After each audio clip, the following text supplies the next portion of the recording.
Hello बच्चों, let's read a given question. The question says which are the main characteristics of a fuse wire? Option A high conductivity, option B low melting point, option C high melting point, option D all of the above. So to understand the question, यहाँ पे we need to understand about the concept of fuse wire. So basically जो fuse wire होता है that is a device which we use for safety of appliances. Safety device है basically है.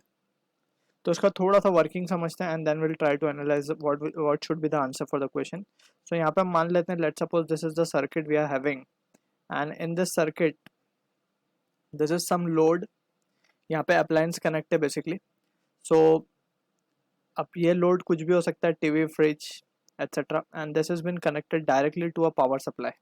कुछ इस तरीके से पावर सप्लाई से कनेक्टेड है.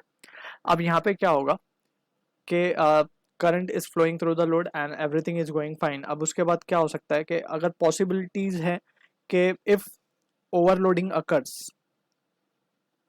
ओवरलोडिंग में एक्चुअली क्या होता है कि लाइव वायर और जो है हमारा न्यूट्रल वायर अगर किसी कंडीशन की वजह से या फिर प्रॉपर इंसुलेशन ना होने की वजह से अगर कांटेक्ट में आ जाते हैं, so heavy amount of current will start to flow in the circuit and that heavy amount of current leads to what? Short circuit.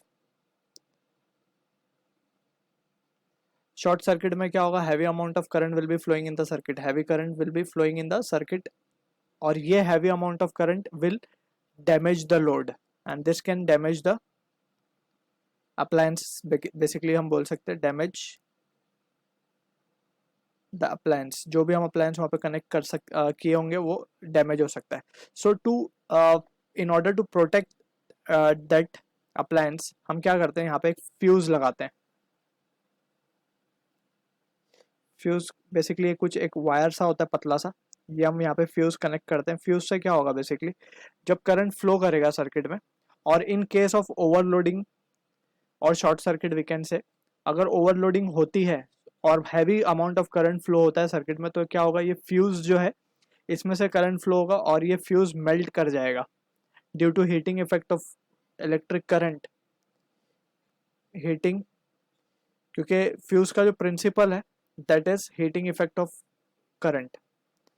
So due to heat produced, heavy amount of current की वजह से जो heat produce होगी उसकी वजह से wire melt हो जाएगा और circuit will become open and no more current will be flowing in the circuit and in that situation we can say कि अप्लायंस विल बी सेफ या फिर लोड जो होगा हमारा वो सेफ हो जाएगा.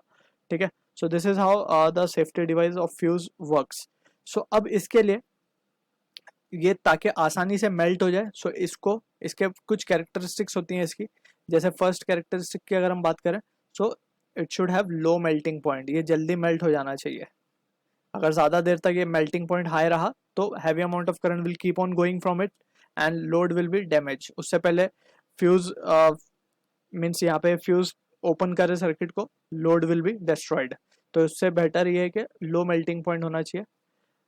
एंड सेकेंड इंपॉर्टेंट पॉइंट जो यहाँ पे हमें पता होना चाहिए that is low melting point हो and it should also have high resistance.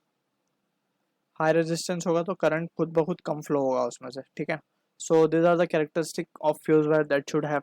सो यहाँ पे अगर हम ऑप्शन देखें, so option B will be the answer for the question. That is the main characteristic. It should have low melting point. So I hope you understood the solution. All the best.